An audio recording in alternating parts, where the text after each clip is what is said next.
साथियों नमस्कार। चलिए आज देखते हैं कि फ्रिज का लीकेज हम लोग कैसे चेक क्लियर करते हैं सिस्टम में और किस प्रकार से फाइंड करते हैं।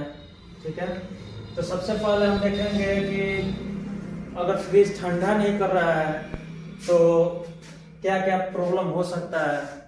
तो अगर फ्रिज अगर ठंडा नहीं कर रहा है तो सबसे पहले देखेंगे कि सिस्टम में गैस लीकेज तो नहीं है। ठीक है, अगर गैस लीकेज नहीं है तो देखेंगे कि गैस चॉकिंग तो नहीं है।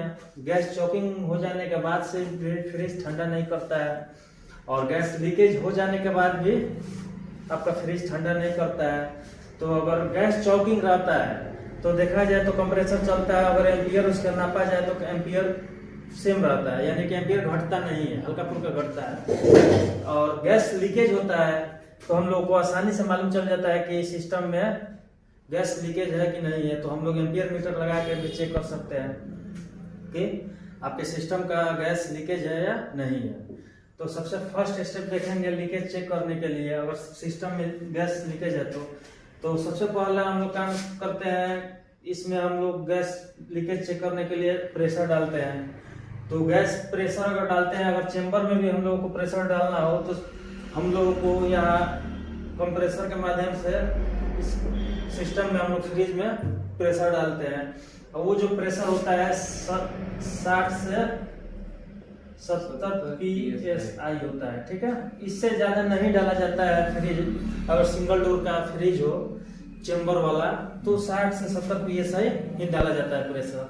अगर डबल डोर का फ्रिज हो उसमें आप लोग ज्यादा डाल सकते हैं प्रेशर, कोई दिक्कत नहीं है, क्योंकि उसमें पाइप लाइन होता है तो उसमें फटने का दिक्कत नहीं होता है पाइप। लेकिन चेंबर में अगर हम लोग ज्यादा डाल देंगे तो क्या हो जाता है, या तो फूल जाएगा, नहीं तो टेढ़ा हो जाएगा, नहीं तो फट भी जाएगा। ठीक है, तो यहाँ पे हम लोग देखेंगे कि अगर डबल डोर का फ्रिज है तो डबल डोर के फ्रिज में 150 से 150 से 100 200 तक हम लोग डाल सकते हैं प्रेशर, कोई दिक्कत नहीं है। ठीक है, तो हम लोग सिंगल डोर के बारे में देखते हैं। तो सिंगल डोर में देखेंगे जो जिसमें चेंबर लगा हुआ है तो 60 से 70 PSI से ज्यादा नहीं होना चाहिए। अब यहाँ हम लोग प्रेशर इसमें डाल दिए तो सबसे फर्स्ट में देखेंगे यहाँ पे जो कैपिलरी का जॉइंट होता है फ्रीजर में, वहां पर हम लोग चेक कर लेंगे, क्योंकि वहां पर सबसे ज्यादा लीकेज होने का चांस रहता है, हो जाता है।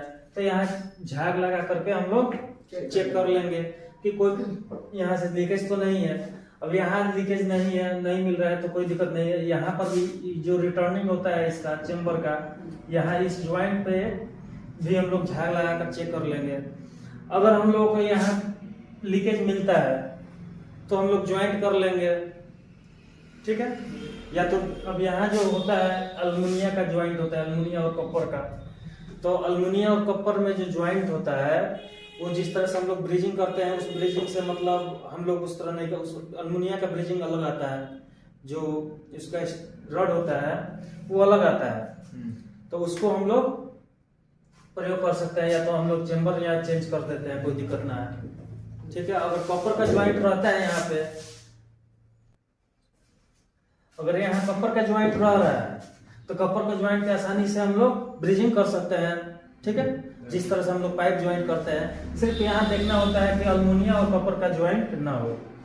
बहुत सारा सिस्टम होता है अल्मुनिया और कॉपर के यहाँ ज्वाइंट दे देता है तो वहाँ दिक्कत होता है थोड़ा सा।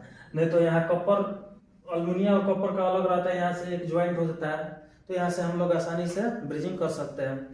तो यहाँ अगर लीकेज हो तो इसको हम लोग ठीक कर देंगे, उसके बाद से फिर प्रेशर डाल के चेक कर लेंगे कि दोबारा लीकेज तो नहीं है।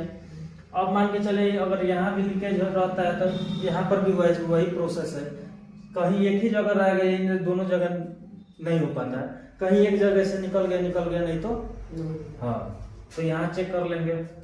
उसके बाद से देखते हैं अब कहाँ हम लोगों का लीकेज हो सकता है।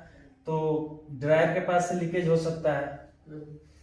कंडेंसर कब लीकेज होता है, जब फ्रिज को दीवार के में सटा कर रखा जाता है, वो नमी खींच लेता है, कार्बन पकड़ लेता है, मूर्छा जंग पकड़ लेता है, तो कंडेंसर कहीं से भी लीकेज कर सकता है। देखते हैं हम लोग जो मूर्छा होता है यहाँ पे कार्बन वो जमा रहता है, तो यहाँ पर हम लोग इसको भी चेक कर लेंगे झाग लगा के, या तो आयल आ जाता है जहाँ से लीकेज होता है। अगर कोई फ्रिज में अगर अंदर है कंडेंसर तो उसको तो हम लोग नहीं चेक कर पाएंगे, दिखेगा भी नहीं, लेकिन अंदर अंदर वो लीकेज हो जाता है।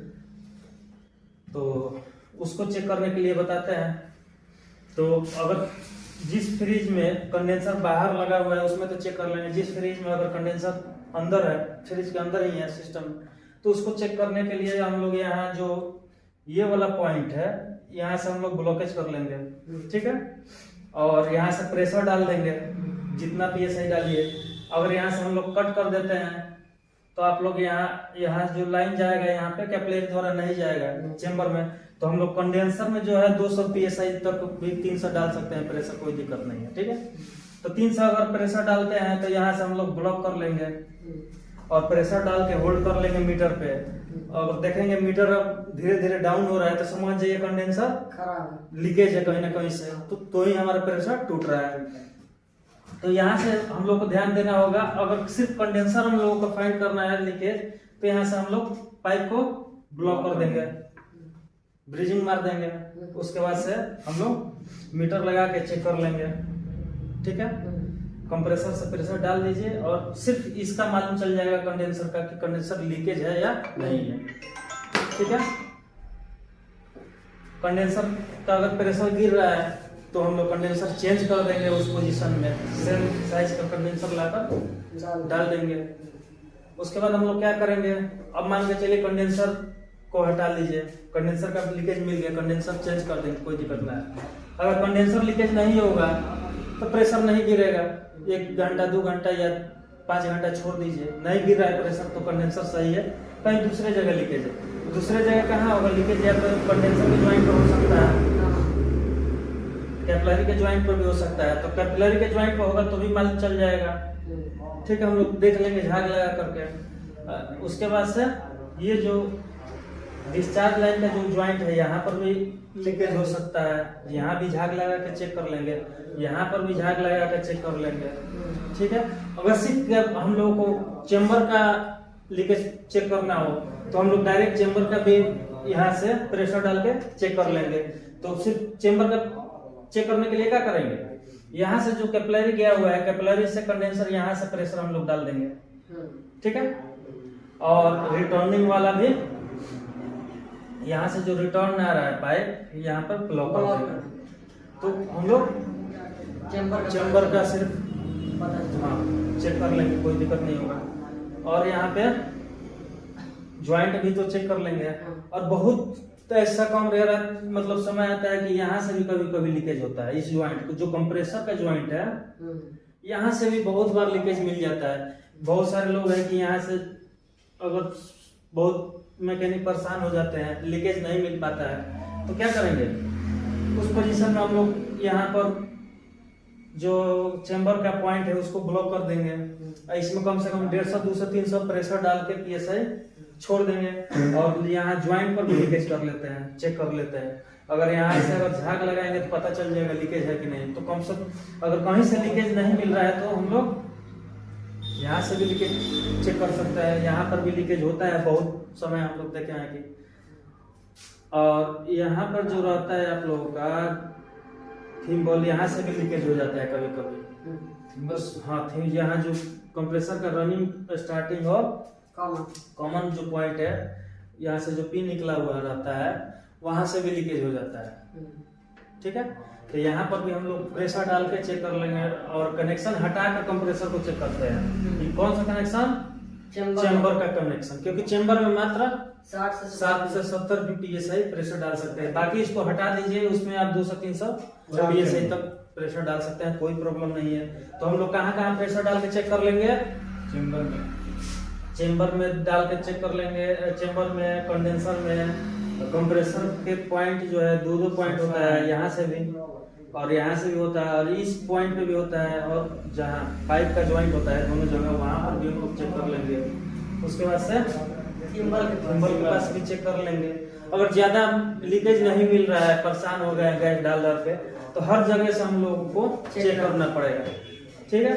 तो कंप्रेसर में भी लीकेज हो जाता है, बहुत कम मिलता है, लेकिन जहाँ परेशानियां होती है, जहाँ मान के चलो ये कोई टेक्नीशियन गए वहाँ पे परेशान हो चुके हैं, गैस डाल रहे हैं निकल जा रहा है और लीकेज भी नहीं मिल रहा है, तो वहाँ पर क्या होता है, वो लोग यहाँ पर चेक नहीं कर पाते हैं कंप्रेसर के ज्वाइंट के पास, यहाँ से जो अंदर से पाइप निकला रहता है वहाँ से भी गैस निकल जाता है। ठीक है, तो हम लोग यहाँ देखे हैं कि